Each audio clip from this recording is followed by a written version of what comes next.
Hi, I like to share my thoughts on HRD in India as I see it today in the year 2021. I see HRD, human resource development, under three perspectives of India.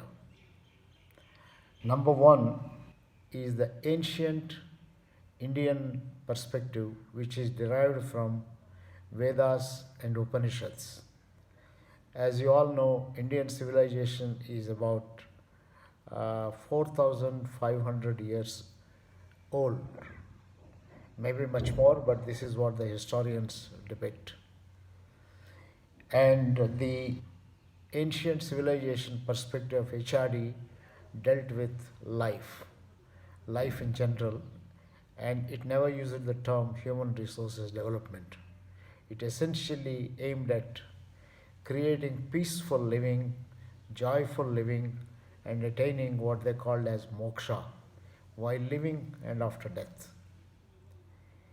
The modern human resource development perspective can further be seen under two different uh, arenas. One arena is HRD from the national point of view, which you can say India as a country post independence in 1947 is about 75 years old. And the first human resource development ministry with the title human resource development was established just about 40, little less than 40 years ago, 1984. But from the national perspective, human resource development, although the term was used and India was the first to have the first HRD minister, HRD meant education, and nowadays, of course, it means skill development and covers many areas, including education for adults, illiterates, skill development, education at higher level, including universities, higher level education institutions, and things like that. But it is limited to these categories of people, and it is essentially education and skill development. The third most important perspective on which I am going to be talking about today largely is the corporate or organizational perspective, which is about 1974 till now, about 38, 39 years old. Uh, this perspective started actually in the year 1974. Until then, the term human resource development was not used anywhere in this country, and I have heard that it was used in a seminar of the American Society for Training and Development by one Len Nadler. This is what I came to know much later, late in 70s, when I happened to look for literature. In 1974, while examining the performance appraisal being managed by the personnel department, which is the main function until 19 mid 70s in India, most companies had a personnel department or a welfare department. Earlier, they used to be called as establishment sections. The personnel department managed performance appraisal of people, recruitment, salary administration, and a whole lot of other things. In 1974, when Dr. Udai Pareek and I were requested to examine the reasons why people are not happy with the performance appraisal system in a company like Larsen and Toubro, where the appraisal system started with a self-assessment in the year 1974. They had an appraisal starting with self-assessment, followed by an assessment by the boss, and then administration by the personnel department. We happened to interview a large number of managers from a cross section of Larsen and Toubro, both Udai, Pareek and I, and asked them what is the kind of an appraisal system they want to have. I think it is the result of these discussions we felt that personnel department cannot do justice to help people perform the way they want to be. That is when we conceptualized a new function and called it Human Resource Development Function and created a new department and suggested that entirely new set of people to be recruited. It so happened the person who was heading the first HRD department in Larsen and Toubro, and the two of us, Udai, Pareek and me, all three of us have had the background of psychology. So you can see to some extent, psychology is science of human behavior. To some extent, I think our conceptualization of HRD was impacted both by our education and the implementation also impacted by the background that we all carried. And I must mention here, both Udai, Pareek and I were trained bachelors in education or trained teachers. In addition, I started my education as a mathematics, physics, chemistry person, then moved on to education and psychology, and Udai was masters in philosophy and then moved on to psychology. And both of us were not Western educated. A large part of what we formulated in 1974 with Larsen and Toubro was derived from our interviews with Larsen and Toubro managers. And I must mention, in mid-70s, none of the, or I don't say none of the, by and large, a large sector of Larsen and Toubro managers were all Indian-born, Indian-educated Indians. Hawk Larsen, who was a Danish engineer, who was still chairman at the time, was only perhaps a foreigner, but he was more of an Indian as he lived for long years in India and set up Larsen and Toubro. The department we conceptualized dealt with building competency. The purpose of HRD, as we conceptualized, was competence building, commitment building, and culture building. And how do you build all the three? And in competence building, we talk of competencies of individuals as individuals, individuals in relation to the current role and the future role they are likely to perform, individuals in relation to the dyad they have, which includes their boss, their colleague, their seniors, juniors, and customers. Dyadic relationships. So for us, development also meant building dyadic relationship competencies, then the teamwork and the entire organization development. And we took a systems approach where we identified performance management as a way of building individual, role, and team related competencies, and organization development as a method of building an organizational culture and creating happiness at work, and a whole lot of things.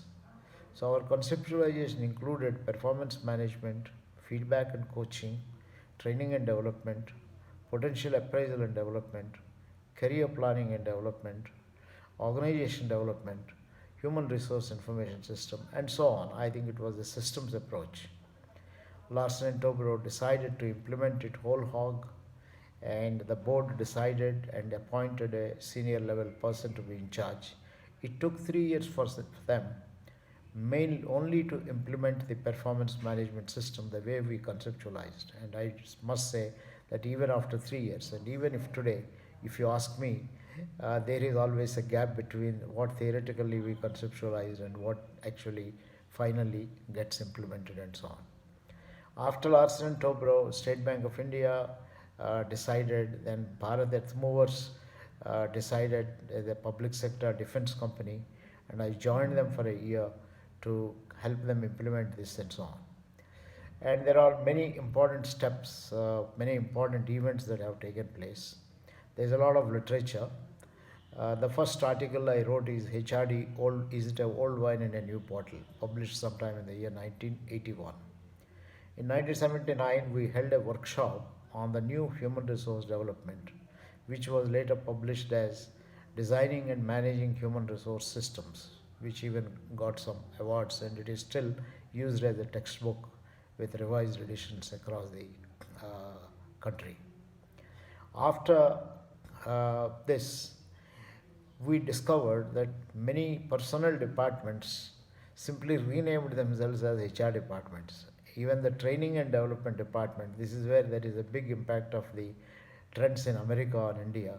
I think HRD was getting popular in US and largely being used as a new name and large training and development and so on.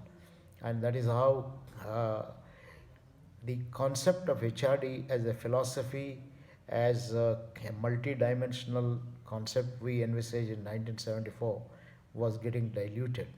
So that is when I went to XLRI Jamshedpur, set up a center for HRD.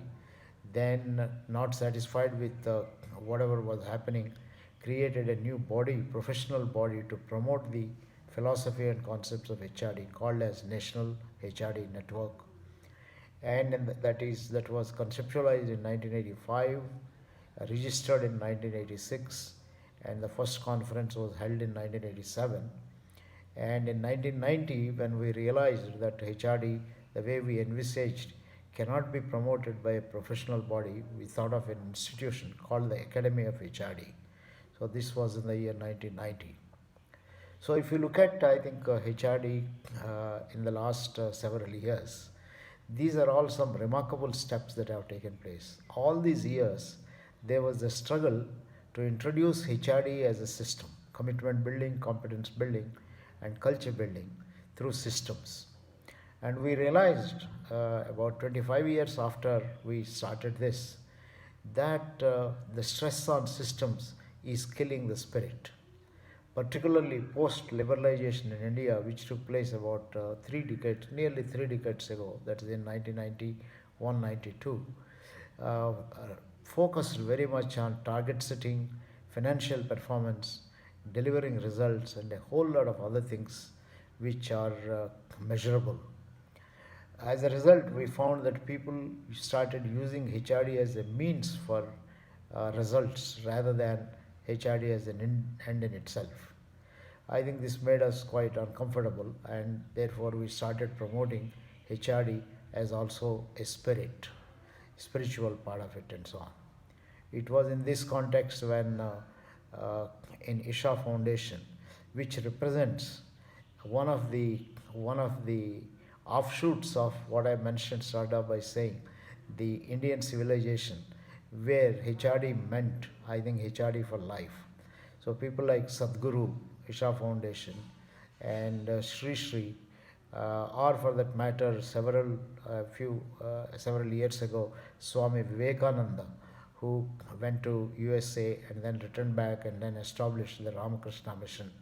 And so many of these missionaries are talking without using the term HRD.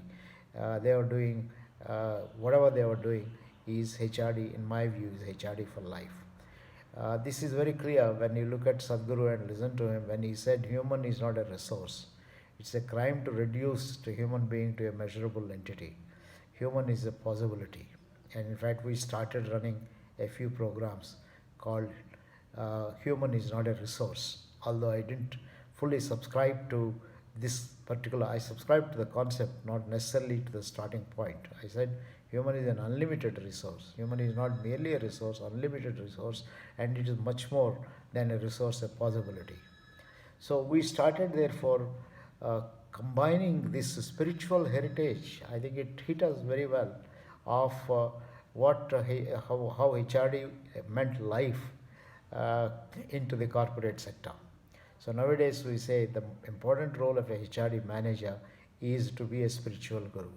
Today we say HRD is for all, and CEO is the first HRD manager. And I think the most important contribution of the HRD is on the day when it liquidates itself, because everyone takes of his or her own HRD and so on. This fits in very well with the ancient Indian tradition. It combines the national concerns with the corporate sector concerns. This is briefly, I think, some highlights of HRD as I see it.